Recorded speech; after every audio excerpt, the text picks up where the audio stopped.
deuxième partie sur la DS3 Racing, donc du coup sur un essai en route cette fois-ci, toujours accompagné de Nathan. Du coup, pour l'instant première impression, ça résonne pas mal dans la voiture au niveau de la ligne d'échappement. C'est assez sympa, franchement, j'aime bien. Est-ce que c'est pas trop épuisant sur l'autoroute comme ça tout le temps, tous les jours? Si, à force, oui. Ouais. Surtout à 130, ça résonne vraiment fort. Dans la vitesse stabilisée. Ouais, voilà, c'est ça. C'est pas vraiment le bruit qu'il fait, c'est vraiment la résonance. Toi, ça fait un peu comme ça, mais plus fort. Ouais.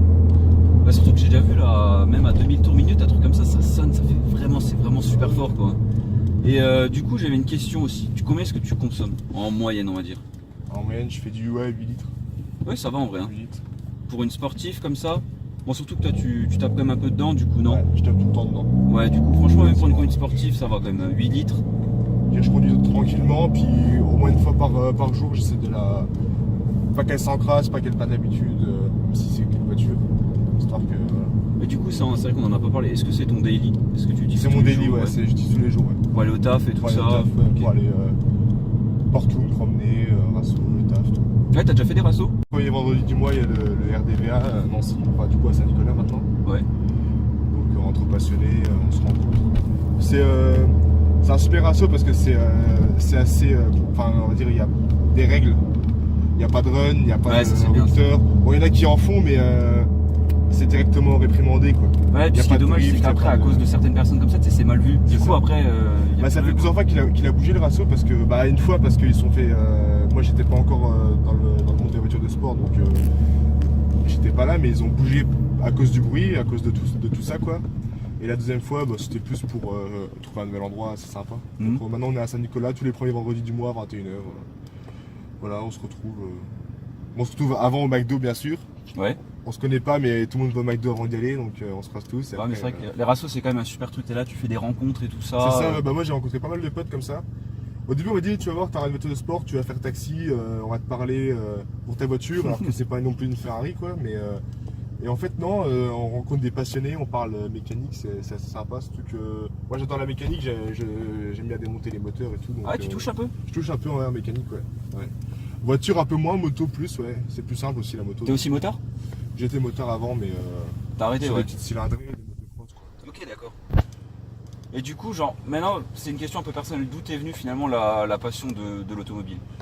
Bah de potes déjà, qui me parlaient tout le temps de rallye, de voitures de sport, puis à force d'en voir, enfin j'ai toujours bien aimé les voitures, les motos. Avant j'étais plus moto. Je me suis dit les voitures ça sert à rien, faut pas en acheter, machin. Je voulais vraiment une moto pour tous les jours quoi. Puis on se rend compte qu'en Lorraine il fait moins 40 000 là-dedans, donc non la moto c'est pas possible tous les jours. Et puis après les voitures, ouais ça m'est venu quand j'ai passé le permis quoi.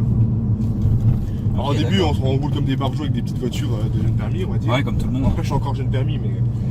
Et en fait on se rend compte que c'est comme ça que t'as des crashs parce que les voitures elles tiennent pas la route. Ouais. Et puis après, j'ai commencé à travailler, je me suis dit je vais faire un petit plaisir. Justement comme ça en parlant de tenir la route, est-ce qu'elle freine bien, etc. et tout Franchement, t'as pas de soucis? Non, ouais. j'ai aucun souci. Tu m'as dit que ça tenait bien la route. Ça tient bien la route, ça tient super bien la route. De toute façon PSA ils font des super châssis. Ouais. Que ce soit en rallye ou sur la voiture de sport. Les freins ça freine super bien. Ça pourrait freiner mieux. Ouais. Mais franchement c'est déjà pas mal. C'est déjà assez impressionnant. Et on pourra demander à un policier de Nancy qui a fait se faire écraser. Franchement je pense qu'il a dû être étonné que ça freine aussi bien. Et ramasser un bout de papier sur la route au milieu de la route la nuit. Ah ouais ça c'est chaud ça. Ouais voilà. Et du coup le petit truc comme ça, la petite remarque que j'ai à faire, c'est vrai que c'est maintenant par rapport à des Allemandes où du coup on est là, on dit souvent que c'est des moteurs solides, etc. Finalement, on est quand même sur une française qui, on peut le dire, elle est efficace, elle marche bien, elle a un bon son. Et en plus, on a le châssis de la française, parce que c'est vrai que les Français, ils sont quand même réputés pour leur châssis. C'est ça, on a un moteur allemand quand même. C'est un moteur allemand dedans? C'est un moteur BMW, ouais. Ah, tu m'avais appris un truc. C'est un moteur BMW, alors ça a été créé en collaboration. Ouais. Et du coup, ils les mettent dans les Mini. Ouais, c'est ça. Les Mini, les Cooper S. Ils les mettent dans, je sais plus quoi aussi. Ok, d'accord. Mais c'est les anciennes, je crois, en Cooper S, parce que je connais quelqu'un qui a la nouvelle et c'est en 2 litres maintenant. Ils ont mis les 2 litres BMW, je crois, non? Sans doute, ouais. Avant, c'était un litre c'était HP. Ouais, c'est ça. Et ouais, ils avaient. Ils ont dû arrêter le c'était HP parce que il a quand même pas mal de soucis assez connus. Après, ça dépend de l'année, des modèles. Et C'est du coup, pas- comme ça, maintenant, tu m'as dit que tu étais du coup jeune conducteur en assurance. C'est ça. Est-ce que il te saigne? C'est comment? Ouais, il me saigne bien, ouais. Ouais. Il me détruise bien la gueule, ouais. Je l'ai eu, j'avais tout pile 2 ans de permis. Non, j'avais tout pile 1 an de permis. D'accord. J'avais 1 an de permis. Et j'étais, au début, ils m'avaient dit 125 € par mois. Ouais, d'accord, ok. Ouais. Et en fait, à la fin, ils ont vu que j'ai un peu mitonné pour être assuré.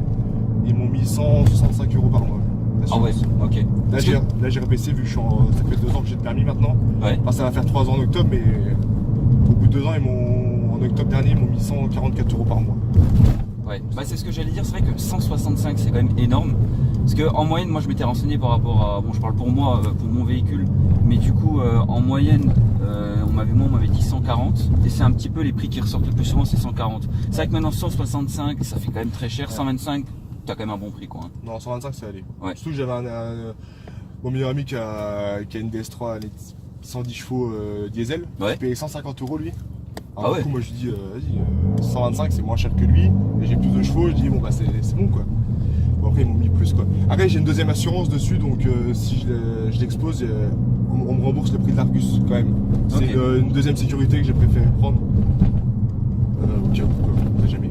D'accord, C'est 10 € de plus par mois, donc c'est compté dans les 165 et 144 €. d'accord. Si tu veux faire écouter le son, hein, tu sais, libre toi de faire comme tu veux, à des moments quand tu le sens sur la route, même si on discute, c'est comme tu le sens. Hein, si Ouais, tu ouais. veux. Ouais, parce que là, c'est un peu. Ouais, là c'est vrai qu'avec les dodanes, ça va être un peu compliqué. Après, attention, il va falloir raser les routes de merde, donc il faudra un petit peu Ouais, zigzaguer entre les voitures.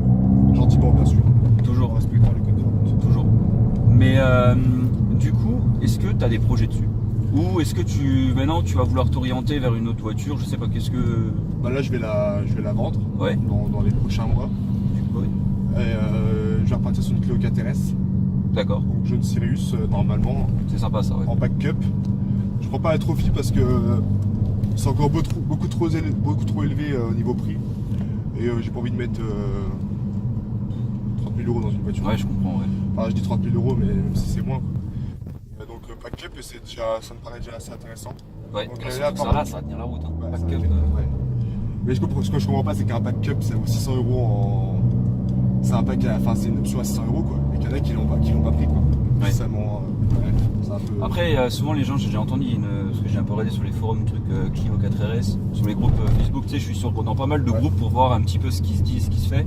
Et du coup, j'ai vu que tu as quand même des gens qui ne prennent pas le pack cup parce que tu as, par exemple, quelqu'un, 35 ans, il a peut-être un enfant, etc. voilà, il a c'est une ça, femme, je il a pense. envie, tu vois, d'avoir un truc tranquille. Il a envie d'avoir une petite voiture sportive pour se faire plaisir, une petite citadine comme ça, C'est ça, je pense. mais il a pas envie d'avoir un truc Bah, tapis. c'est ça qui m'a plu dans cette voiture, c'est qu'elle est super radicale. Donc il n'y a pas de mode éco, il n'y a pas de mode sport, il n'y a rien Ouais. du tout. T'es tout le temps en mode sport, t'es tout le temps suspension dure, t'es tout le temps voilà quoi, à fond. Après, t'as juste à appuyer, ça part quoi. Et Bon, du- il y a le bouton ESP à désactiver quoi, mais Ouais. il n'y a que ça quoi. Que la Clio 4RS, ce qui me plaît aussi, c'est les palettes, le boîte auto. Ouais, c'est ça ce que je voulais te et demander les au 3 niveau modes de la de boîte. conduite. Ça te saoule, c'est ça? La boîte, ouais, ça me saoule de passer les vitesses, ouais. Ok. Après, j'adore, hein, mais comme je la conduis tous les jours, 200 chevaux en manuel, c'est assez fatigant en fin de compte parce que pour pas trop consommer, il faut tout le temps jouer de la boîte, mettre la 4 à 50, remettre la 3 quand ça monte un peu. Sur une côte, on peut vite prendre 3 litres au 100 en instantané, quoi. Ah ouais, Du coup, d'accord. j'ai toujours de faire à peu près gaffe, quoi. Et du coup, comme ça, la boîte, en général, au niveau de ton ressenti par rapport maintenant à d'autres voitures, c'est une bonne boîte courte? T'aimes bien au niveau du verrouillage, etc. Tu la Ouais. sens. Alors, Est-ce que tu peux me dire dessus? elle est un comment peu tu la sens? compliquée au début à comprendre parce qu'elle est, on dirait une boîte un peu de voiture diesel, on va dire. Elle est Ouais, pas je vois. molle quoi. Normalement les essences, moi j'avais l'habitude c'était mou, on passe les vitesses comme ça. Ouais, voilà. celle-là, elle est engageante. c'est Celle-là, ça, elle est, quoi. ouais. S'il y a des bons crochets, c'est bien tenu, c'est sûr que ça bougera pas. Donc des fois c'est un peu dur à passer, mais on a peur que ça craque, mais en fait non, c'est vraiment juste le déroulage c'est comme ça quoi. Après le seul défaut je trouve de cette boîte c'est la 6ème qui est pour moi peut-être un petit peu trop, je sais pas, longue ou enfin normalement la 6ème c'est fait pour économiser. Ouais. À part quand on bourre, quoi, c'est donc pour rejoindre la 5ème, mais je trouve que c'est pour économiser, c'est pas assez quoi. Vous auriez dû faire une 6ème un peu légèrement plus courte. Mais tu m'avais dit avant, il me semble que c'était hors vidéo, que par rapport aux vitesses, tu les trouvais vachement longues aussi. Ouais, C'est peut-être vachement une- longue, ouais. un Bah, comparé à reproche, de la Mégane 3RS ou de la Clio 3RS, des boîtes courtes, faut que je fasse gaffe parce qu'il m'a déjà beugné la caisse lui. La deuxième fois. Voilà. Et je vois, et mon pote il accélère, ça pas, enfin direct il passe les vitesses quoi, il est direct au rupteur. que moi quand j'accélère, Ouais. il y a le temps quoi. Bah regarde là je suis à demi-tour, en troisième. On peut y aller quoi. Là je suis à 3500 tours. Ouais, c'est vrai que c'est très très très long. Pourtant, tu prends de la vitesse, ça prend. Ça marche Là bien. j'étais à 50, en Ouais. troisième à 2000, je monte à 3500 tours, je suis à 90. Ouais. Donc Comme quoi, ouais. en fait c'est une voiture, elle est. Pourtant elle est plus coûteuse que la moyenne. Quand on compare à de la Clio 3 RS ou de la Clio 4 RS même ou de la. Je crois que la 208 GT aussi est légèrement moins coûteuse alors que c'est le même moteur. Enfin les voitures de la gamme là c'est des voitures assez coûteuses. Après la Polo GTI elle est largement plus coûteuse. Mais 275 Nm c'est déjà pas mal quoi. Ouais, Pareil c'est la vrai. Clio 4 RS qui a 240 Nm. Ça, c'est un truc qu'on a oublié de dire, le poids. C'est vrai qu'elle est quand même assez légère. Je sais que les Françaises sont des voitures assez légères. Elle va faire quoi, 1 tonne 2, un truc comme ça, Une non? tonne 2, Ouais. une tonne 250 ouais. Ok. Et du coup, ce que je voulais savoir, comme ça, maintenant, en général, c'est. Maintenant, ça fait combien de temps que tu l'as, on va dire? Ça fait un an et quelques. Voilà. Donc, du coup, maintenant, au bout d'un an à peu près, quels sont pour toi les points forts? Quels sont pour toi les points négatifs de cette voiture? Du coup, les points positifs, c'est qu'elle est sobre. Ouais. Parce que je la voulais. Normalement, elle existe en noir, mat et rouge, donc la Lobe, que Ouais. j'adore, elle est super belle. Elle reste aussi assez sobre en fin de compte. Mais la noire et orange, je trouve qu'elle est belle, mais elle est moins discrète. Ouais, c'est Et je voulais une voiture un peu plus discrète, et celle-là m'a tapé dans l'œil noir, enfin les jantes noires et blanches, Mhm. avec le toit gris. Et je trouvais ça sympa. Pas trop de couleurs, assez simple. Pas être dans l'extravagance quoi. Ouais, je comprends ce que tu veux dire. Pas rouler que tout le monde Ouais, soit là en regarde la train de. voiture. Ouais, Ouais. voilà. Je pense pas que ça fait ça non plus, mais Bah, maintenant, avec la ligne ici, quand même. les gens ils passent à côté sans rendre. Ouais, avec la ligne ils entendent quoi. Mais quand ils passent à côté, qu'elle est garée, personne ne s'en rend compte que c'est une voiture de sport. Je vois ce que tu veux dire. Et aussi l'avantage de ça, c'est qu'au moins on ne la raye pas la voiture. Ouais. Du coup, il y a un gros avantage. L'avantage, c'est que ouais, elle est assez luxueuse, elle est full équipée d'origine, donc pas mal de trucs à ça. Les sièges aussi, ils sont super bien. Mhm. Après, les inconvénients, non, j'en ai pas trop les inconvénients. Après, comme toutes les voitures de sport, ça coûte un bras les pneus, les plaquettes. Ouais, bon, l'entretien, etc. Ouais, c'est sûr que L'entretien, c'est voilà, toujours un trou, ouais. c'est un coût. Le moteur un peu fragile. J'en ai fait les frais pour un turbo, mais c'était à cause d'un mauvais montage chez Citroën, quoi. Donc c'est pas vraiment de la faute du moteur, on va dire. Donc j'ai jamais eu trop de problèmes avec le moteur. Donc, non, ça va. Elle fait bien son travail quand elle se met en sécurité. Quand il y avait un souci, elle s'est mise en sécurité direct pour éviter que ça casse. Pas mal de trucs, le GPS, tout. Franchement, très peu d'inconvénients.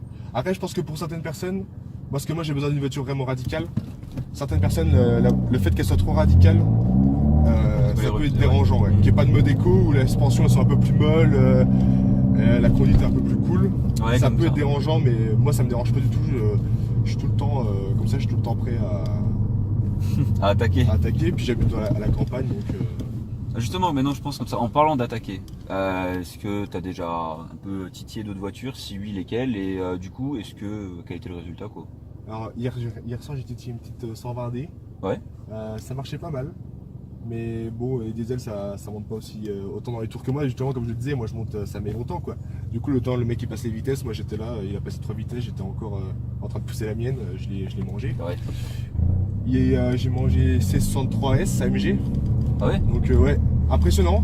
Mais il pleuvait, donc lui quand il appuyait ça partait du cul. Moi grande traction en départ arrêté, par contre je l'ai vraiment mangé quoi. Quand je dis je l'ai mangé, c'est pas. Ouais, à mon peu, avis, quoi. lui il devait être, c'est ça, full gaz, et donc, du coup Ouais. il faisait que chasser. Comme il était en mode Ok. sport, à mon avis, il avait plus de SP, plus rien, ça faisait que de patiner, il a galéré. Donc, après, je pense que voilà, normalement, c'est normal Ouais. qu'un AMG doit me manger. Allez-y, mademoiselle. Et qu'est-ce que j'ai fait la course avec une de DS3 Racing, mais quand Ouais. j'avais mon problème de turbo. Ah ouais. Ok. Et bon, ça s'équivaut Du coup, à. c'est là, toi, tu t'es fait manger cette fois-ci, c'est ça? Non, Même pas. Même pas. Du coup, Ok. je lui ai dit revends ta TS3 avant qu'elle lâche. Je lui ai dit va au garage bricoler, quoi. Je peux y avoir un truc. Et non, je pense que j'avais pas encore le gros problème du turbo à l'époque. C'était 2 semaines après que j'ai eu un problème. Mais qu'est-ce que j'ai 308 GTI, il m'a mangé. Ouais. Puis pas mal d'autres voitures. Après, il y a des mecs qui pensent avoir des voitures de sport, toujours les BM, les Audi, mais normales quoi, en diesel Ouais. quoi. Bah, ils se sont étonnés à la fin quand on s'arrête au feu rouge d'après, ils se disent ah putain. Ouais, parce que tu sais que finalement, on peut dire, il y a tout qui se rejoint finalement. Tu me dis que c'est une voiture qui est assez tranquille, etc. Dans le sens au niveau du look, Ouais. t'as peur, Voilà, t'auras pas de soucis contre la rail. Mais justement, c'est ça qui est intéressant, c'est que finalement, il y a que les passionnés qui savent que c'est une racing. C'est ça. Les autres pensent que c'est voilà, c'est quoi, c'est une DS3 de Monsieur Tout le Monde à 110 chevaux avec une ligne tuning. Les gens ne savent pas forcément ce qui est c'est derrière. exactement ça. Du coup, je pense que ouais, c'est de là que tu te fais titiller parfois par des. Et puis j'ai le A derrière, et ils se disent il peut pas Ouais. avoir ça, enfin voilà quoi. Il a juste une ligne, ouais c'est ça exactement ça. Et du coup les mecs ils essayent, puis non, ils n'y arrivent pas quoi. Bah écoute, je te remercie énormément en tout cas pour le temps que tu nous as accordé. Je pense qu'on a fait à peu près le tour de la DS3 et bah du coup ça fait plaisir parce que ça se voit que t'es vraiment un passionné du coup, tu connais vraiment bien ta voiture. Voilà, je pense que celui-là maintenant qui veut se renseigner sur la DS3, il aura vraiment un petit peu tout vu. Et puis ce qui est sympa, c'est l'avis d'un proprio quoi. C'est pas un journaliste, donc du coup, voilà, ça me fait plaisir. Du coup, on se retrouve pour une prochaine vidéo. À bientôt, ciao.